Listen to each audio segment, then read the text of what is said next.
Hi everyone, today let's talk about SVB getting close to purchase, then we'll go over the charts, then we'll go over my results for the day and my thoughts going into tomorrow's session. First of all, thank you for helping me get to 1,000 subscribers, that's awesome. Otherwise, if you like trading stocks and options and making money, definitely like and subscribe. I make videos like this every single day that the markets are open as well as Sundays, so make sure you hit the bell so you don't miss out on any future episodes. Welcome to the Portfolio Bulletin. Let's get started.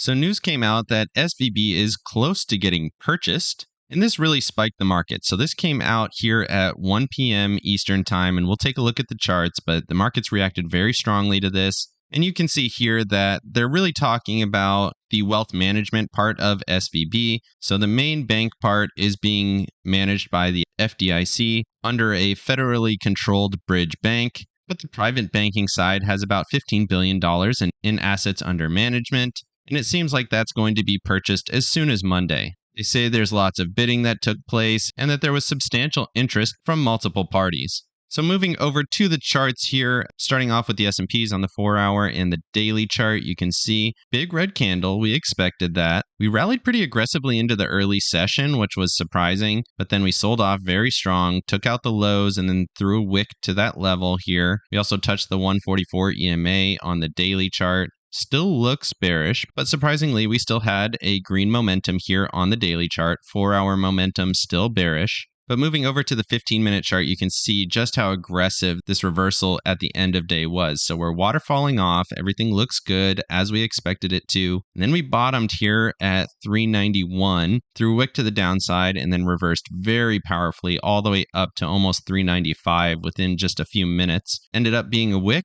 Retested the lows here and then retested the highs. Lots of volatility here at the end of the session. And you can see now we're selling off a little bit after hours. This wick is looking a little bit weak into tomorrow's session. We assumed that today was going to be bearish, which it ultimately was, but we didn't actually end up closing below yesterday's low. And this is interesting here. So now we're looking at the 144 EMA as the low, sitting down at 390.41, and then we have the 21 EMA sitting up here at 395.11. So those are our two levels of resistance right now here on the S&Ps, but keep in mind this SVB purchase could generate some bullishness into tomorrow's session.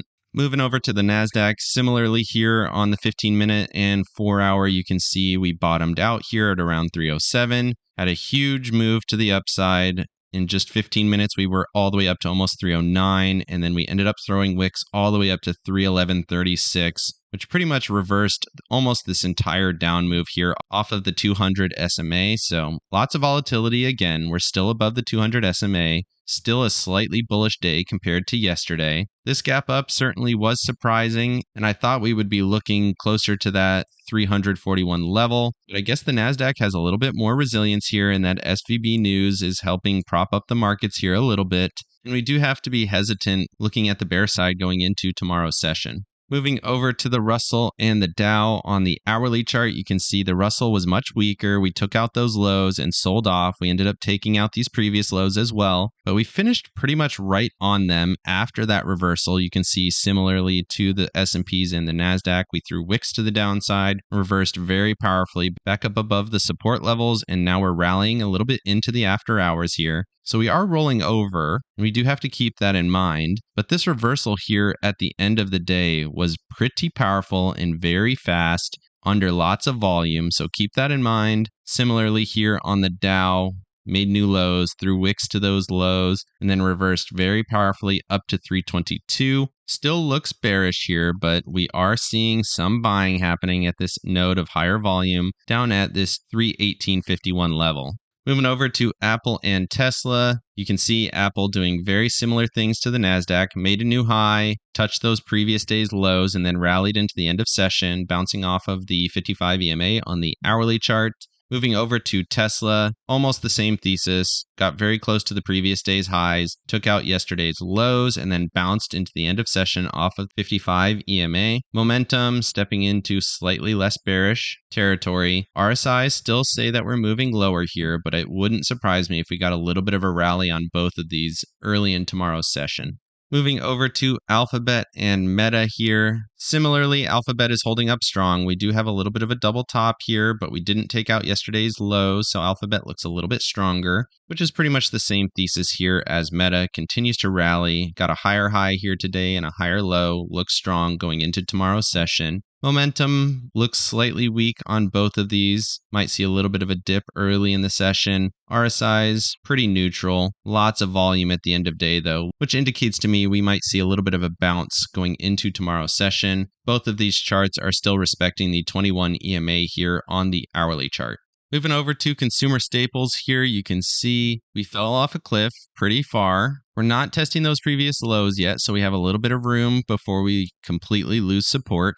But we made a much lower low and we closed lower, which is interesting. Similarly, discretionary also closed lower, but not nearly as low as staples. We actually retested that low here and we got a lot of volume on this last candle. Does look more like we could get a reversal on discretionary. This just looks like a retest of that 200 SMA on the hourly. And like I've said before, usually that first retest fails. We find a little bit of a bottom, and then if we rally back into the zone again, we might actually make a higher high here and get above that 200 SMA. Either way, momentum on both still looks weak. RSI, they both look weak, but certainly in a position where we could see a little bit of a reversal, get a retest of the SMA on the RSI, and then we'll look to see if we're either going to get a breakthrough or a push lower.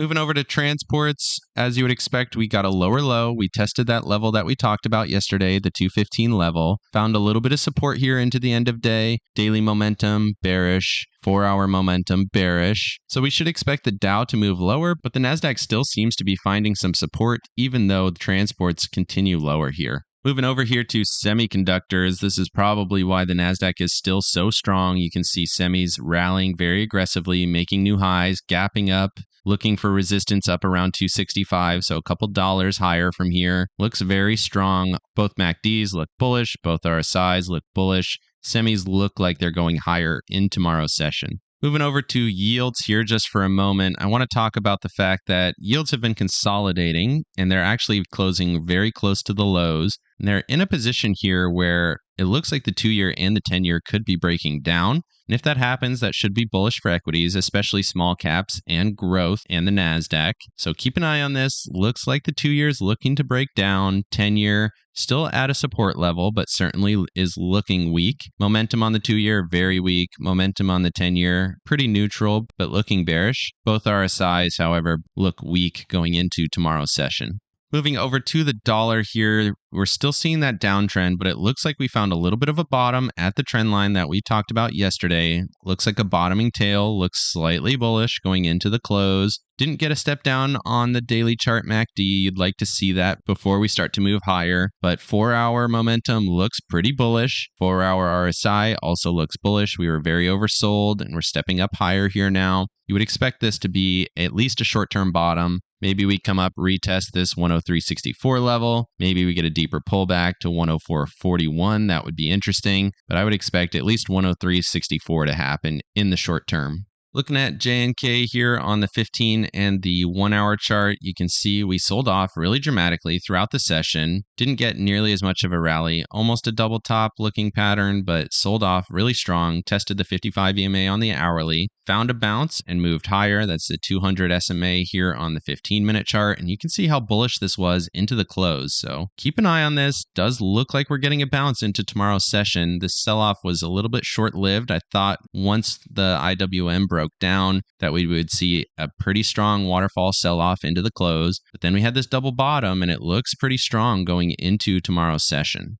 Moving over here to the VIX, you can see we had a really strong bar. That's when we were moving down really strong. And then we threw a huge wick to the downside, and then we rejected very powerfully off of that 24.50 level back in this previous consolidation. So the question is this a short-term top? Are we going to pull back to this previous low? That would be interesting. Or are we going to take out the 24.50 level and move back up to these previous highs up around 27 to 28? Maybe retest the trend line up here at 28.74. That would be interesting. But right now, you have to look at this as potentially stepping back down here on the daily chart. You can see daily MACD still weak. 4-hour momentum slightly bullish, moving in the bullish direction. But that daily chart continues to look weak, which once again supports the thesis that we might see a bounce into tomorrow's session. Moving over to my accounts, you can see I ended up pretty negative, which is unfortunate because I was doing really well early in the session. And then when we got that powerful reversal, it happened very quickly and I was short.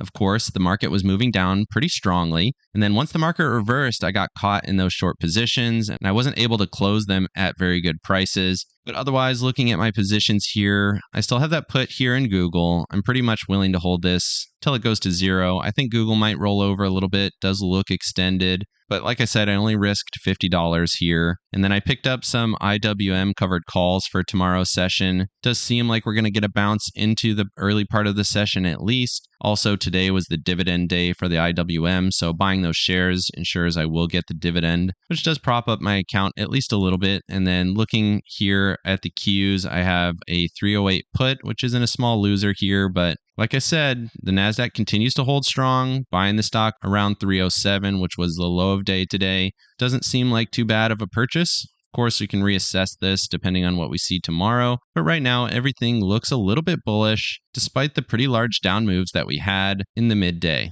Let me know down in the comments section if you think SVB is going to be bought and if that's going to prop up the markets at least a little bit. Otherwise, is this sell-off going to continue, or is this kind of a short-term fake out and that we might actually be looking at higher prices in the short term? Definitely like and subscribe if you got any value out of this video, and make sure you hit the bell so you don't miss out on any future episodes. Of course, none of this is financial advice. This is all for entertainment purposes. Good luck in your trading and have a great day.